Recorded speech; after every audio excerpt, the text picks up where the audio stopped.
Good morrow, scholars. Welcome back to Blood of the Dead. Sorry for a late upload. I didn't want to get out of bed, and then I got really hungry, and then it started raining, so I had to go roll up my windows. Let's see. I don't think I'm going to finish this book. The ending is just that disappointing for me. I may come back to it later. I might not. I haven't decided. Let me know if you'd be interested in a specific book to replace it, or if I should go ahead and finish it and then pick something on my own. Anywho, we are in chapter 34, page 199. I feel like I'm forgetting something. No! Des! Billie screamed, her voice thick with tears. Joe grabbed her from behind and tossed her onto the desk. August grabbed her by the shoulders and shoved her out the rooftop door. He followed behind. Joe jumped onto the desk, slid, and fell onto the other side. When he hit the ground, the X-09 went off, the bullet taking down the nearest zombie. Billie didn't know what happened. Through teary-eyed vision, the scene changed from being just inside the stairwell to partway down the expanse of the roof. The rooftop door still open. Joe now on his feet and running out. Joe kicked the door closed and socked a zombie in the face.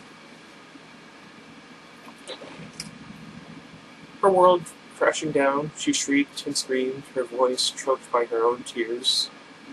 Des was gone. That'd probably be me, but like in the first chapter. Keep moving, August said, giving her another shove. You have to. Screaming, she cursed at him and slapped the old man, then kicked him in the gut. Why would you do that? August stumbled back a couple of steps. Joe ran up to them. No, Billie, stop.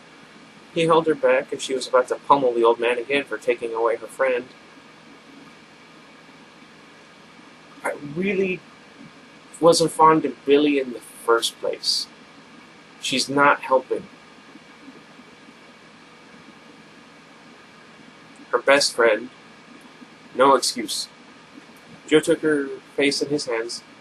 Billie, look at me. Look at me. Uh-oh. Crying, she tried to focus, but all she could hear were her own screams. Get it together, Joe said. I wish I could emote properly.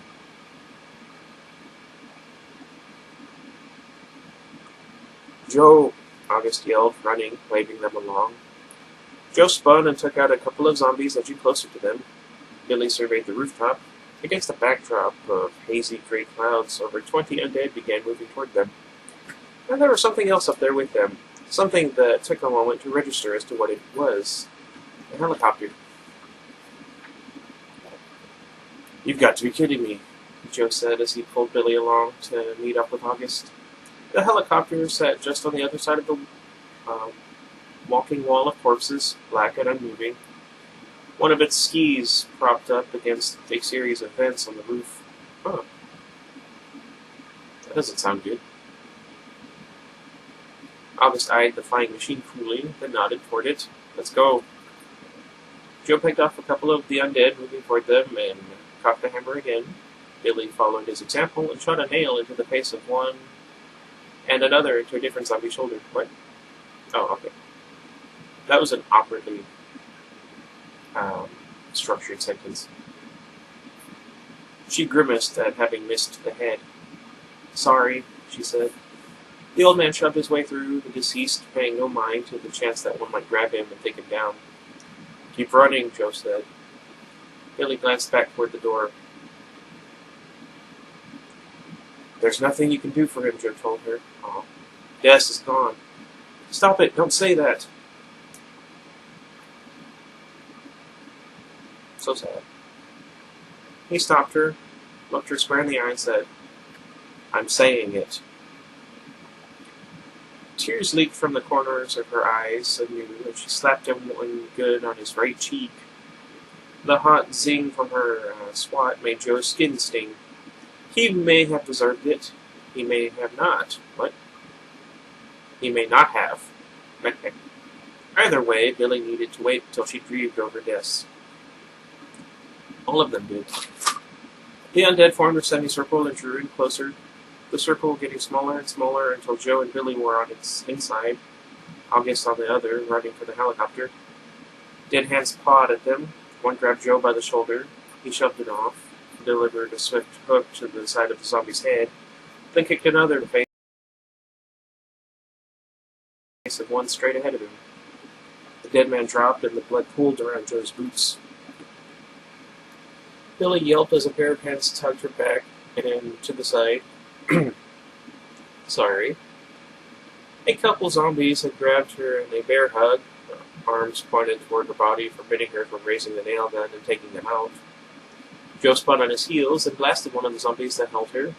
He cocked the hammer and took out the other. Arms free, Billie ran ahead and got some distance before turning and firing off nail after nail in quick succession. She had to dive to the side to get out of the way of the spray of spikes. She's running off pure adrenaline now, all emotion, unwise. He got to his feet and headed for the chopper. I missed a great opportunity. Billie, come on. She turned, clocked a zombie in the face with the butt of the nail gun, and then ran toward the black helicopter. Joe stopped. There we go. Fired off a few more shots, then followed her, bringing up the rear. The rooftop door blew open, and that giant zombie filled the doorframe. It eyed the scene with a dead, wide-eyed stare. Its blood-caked lips grimacing. It ran after them. That would be horrifying to see. What would you do? Joe's heart went into a beating frenzy. He'd never seen one of these zombies run before. And this thing wasn't just running, it was moving at an all-out sprint. The creature, bowled. Almost said bowled. Although, I guess that's not technically too far off. Anyway. Through its comrades as if they weren't even there. Behind the enormous dead man, a plethora of the undead poured out of the rooftop door, quickly coating the roof in a throng of moving, deceased flesh. Joe turned toward the helicopter and gave it all he had, running with all-out abandon.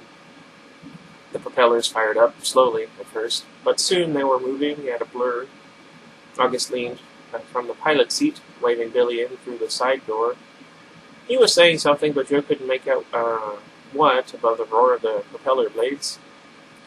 Billie turned as she ran, arm outstretched, nail gun firing in all directions. She evidently not caring what or who she hit. Joe wondered if she even remembered he was there. He kept to the side as much as he could to avoid inadvertently getting blasted by one of the nails. The giant zombie was right behind him, its panting groans crawling up his spine and sending goosebumps across his flesh. Don't look back. Don't. What if walking the streets alone in search of eradicating the undead had taught him anything?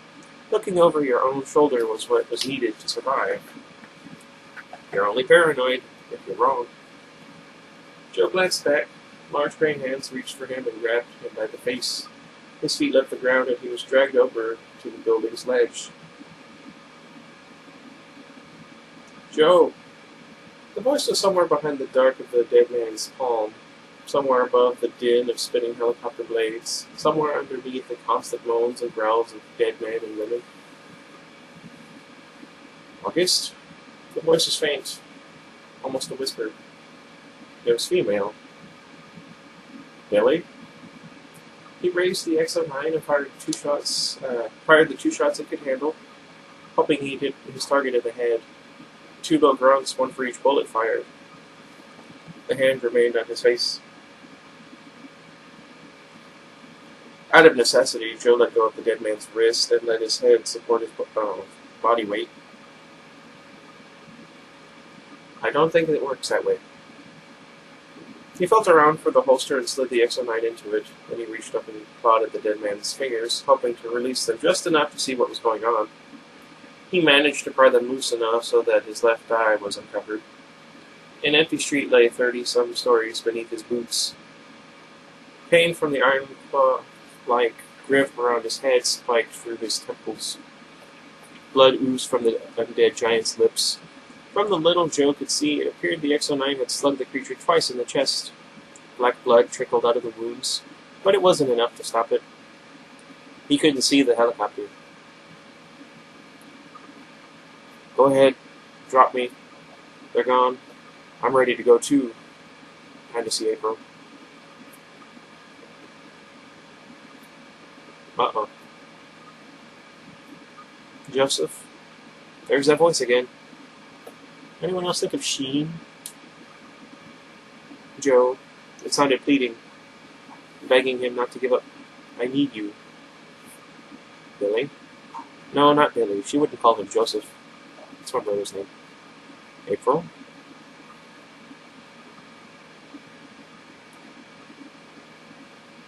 I'm coming, sweetheart. He just needs to let go, and I'll be there soon. Then another voice, this one strong and sure. If you let yourself die, you will not see her. Not without me. Who? Who's me?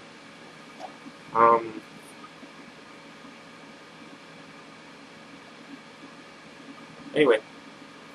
The undead giant shook his arm, and Joe's body wagged like a rag doll's. The voice again. I have called you by name. You now have a choice. Listen or perish. Make your decision. Unsure what to do or if his mind was playing tricks on him, Joe thought about April. She had changed everything. She was why he was here now. If she hadn't died, he would never have taken it upon himself to make war with the undead. He would never have met Billie or Des or August. He wouldn't be here now, hanging by a thread over a rooftop ledge. Wouldn't be questioning his sanity at hearing a voice that was not his own. Have I slipped? Have I finally gone? Just one more chance, please. The giant tossed him into the air. Joe went up, tipped forward, and began a swan dive for the street below. Suddenly, a gust of wind, stronger than anything he'd felt, or ever felt, shoved him forward and sent him back onto the rooftop. His forearms hit the ground, and he skidded a few feet before finally coming to a stop. Impossible. The giant zombie turned and stalked toward him. The crowd of the other zombies came in from the other side. Behind the giant zombie, the black helicopter rose close to the roof, Billie standing in the side door, waving at him to get in. Thank you. It was more feeling than thought, but Joe got to his feet, pulled out the X-09, and sent a bullet home between the giant's eyes. The creature stopped its stride, eyes wide, then dropped to its knees as black blood and brain matter gushed from its head. It's about dang time. Rosa. Joe ran toward the helicopter, almost at the ledge, about to negotiate how he was going to step off the edge and into the chopper. A multitude of hands pulled at him from behind. Billie fired the nail gun, sending a barrage of nails into those holding him back. The zombies wailed. Joe lurched forward, ran to the edge, and jumped. His foot slipped on the helicopter's ski, and he lost his balance. Gravity swept in, and he fell. A rush of pain spiked through his underarms, and it took him a second to realize that he had managed to catch himself on the ski instead of plummeting to the street below. 4 zombies jumped off the roof. 2 grabbed onto each of his legs. A third grabbed onto the ski. The 4th missed completely and plunged to the ground.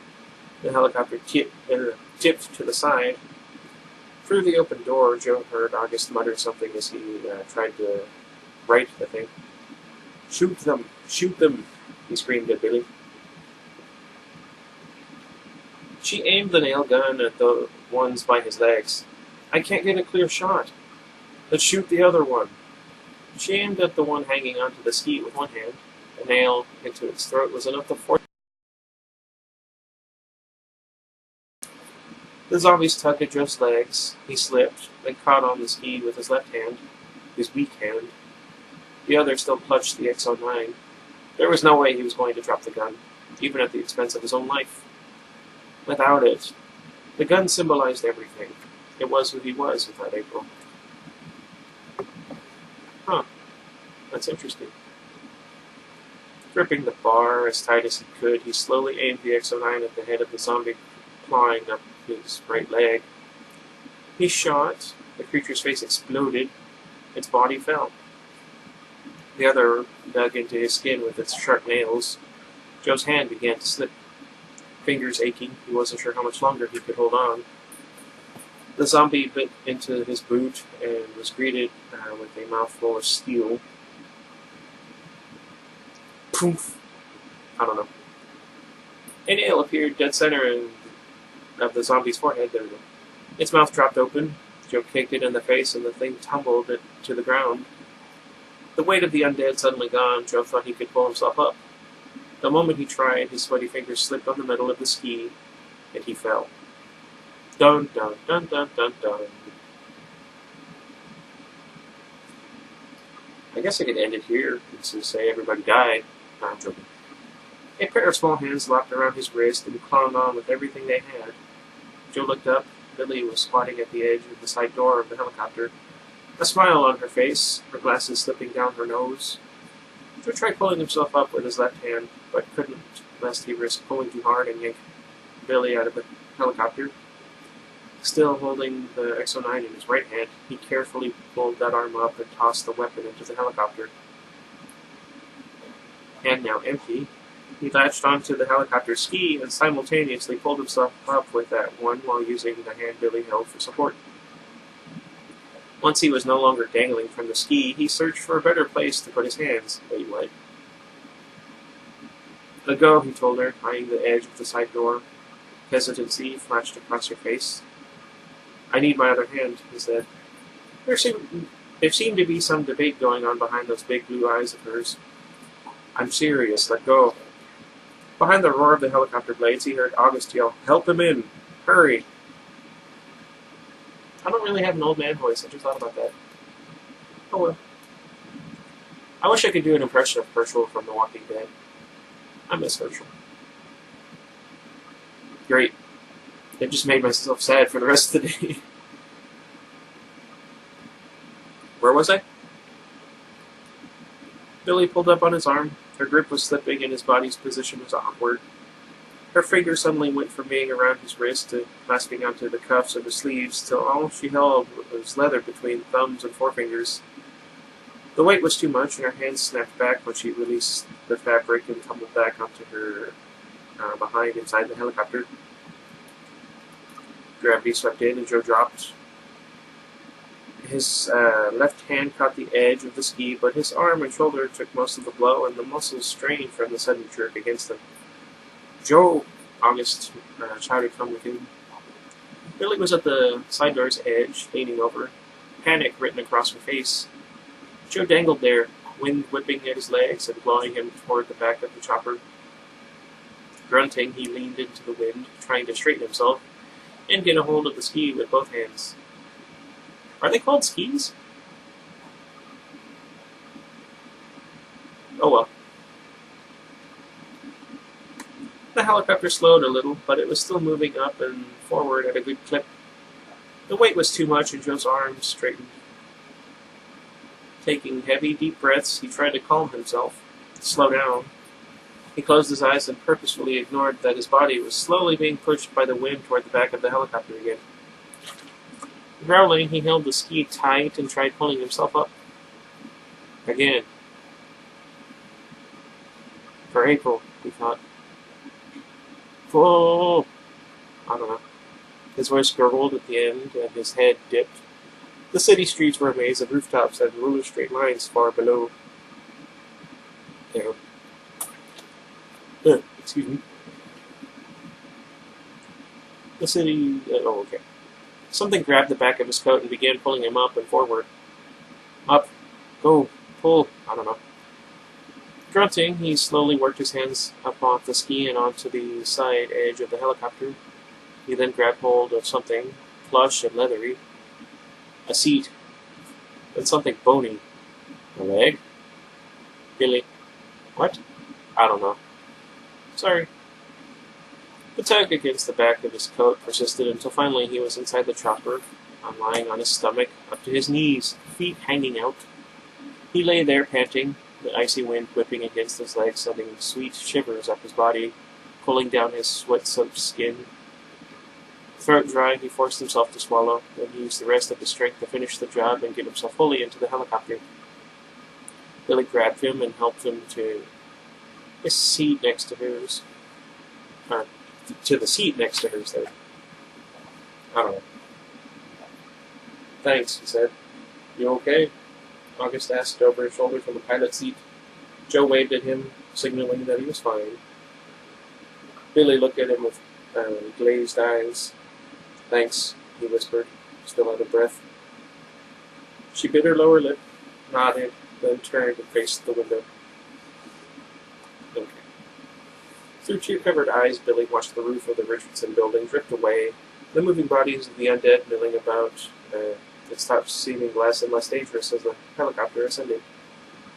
Gus was down there, somewhere inside that rooftop entrance, broken, bloody, beaten.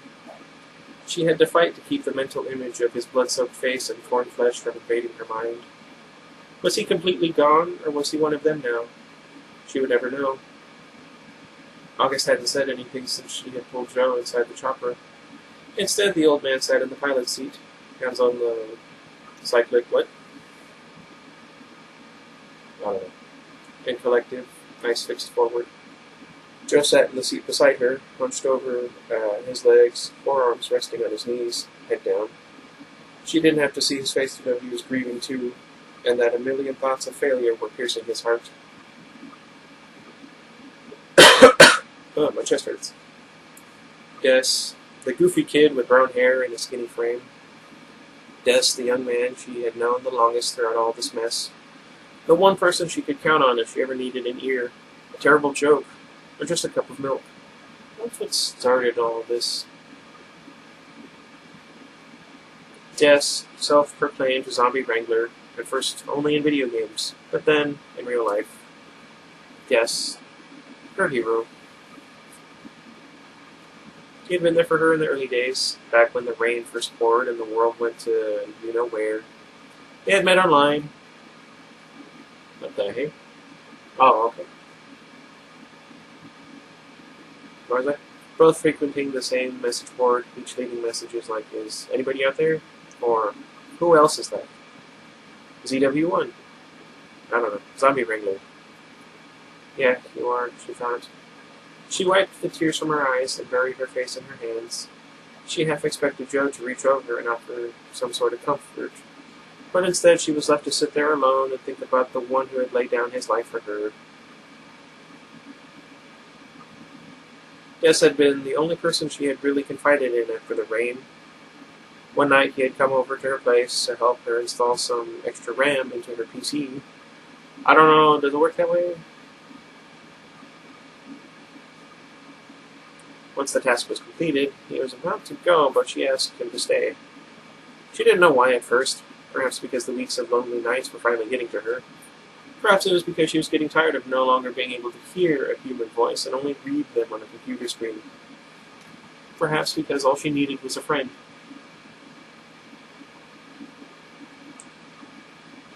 That sounds nice. I wish I had friends. What? He stayed. She'd never forget the way he sat on her couch, legs drawn up, hands folded around his shins, thumbs twiddling. That's how I sit. She wasn't surprised when later, during the one and only night they got drunk together. What? He told her that he thought she had wanted him to stay over. Never mind. No. It had been the last thing on her mind at the time, but she couldn't blame the poor kid. It was a lonely world, and the gentle, no, I'm good. Chat on the message board said that none of the girls wanted to risk the chance of getting pregnant and bringing a baby into this mess. What? Oh, that reminds me. I can't remember. Did I tell you that Miga had a baby? He had a baby. What?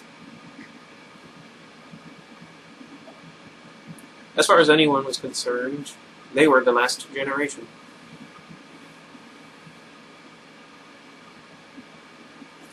But it had been on that night, as he sat there on her couch, expecting her to come on to him. What? As she had poured out her heart and told him the story of how she lost her family, the haunting images of her sister, her blood-soaked face and rain-slicked skin. She had been standing across the room at the time, pacing, sobbing, hands shaking. She'd never forget the way he stood from the couch and slowly came over to her, extended his arms and drew her in. His embrace had been warm and sweet, and for that night she found shelter in his small frame. They keep driving the point home that he was not built in any muscular capacity. It's a bit shallow. Anyway. He only said 2 words that whole night. I understand. That was it. He never went into detail about how he lost his own family or what had happened to them. Even the next day, when she asked him if he wanted to talk about it, he simply sat there at her kitchen table, smiled, shook his head, and said, "It's okay." For a time, she worried about him, thought that he was bottling it all up inside, and that one day, given the right trigger, he'd explode and break down. That never happened. But she could still see it, though, the pain lurking there behind his green eyes. Even after the few times she prodded him and asked him to open up, Des resolutely refused. Said that he missed them, but had accepted that they were gone. His only regret, he said, was that he was unable to join them. That despite his gratefulness at still being alive, a part of him wished the undead had taken him away from a life of always falling short, of being the brunt of jokes, of utterly low self-esteem. Sounds like me. Billie supposed that was why he often said the wrong thing or made inopportune jokes. It was his way of dealing with the pain, whether he knew it or not. Billie glanced out the window. Downtown Winnipeg was far away, a mere blur on the horizon against the misty gray and brown sky that hung over the earth like a blanket of death.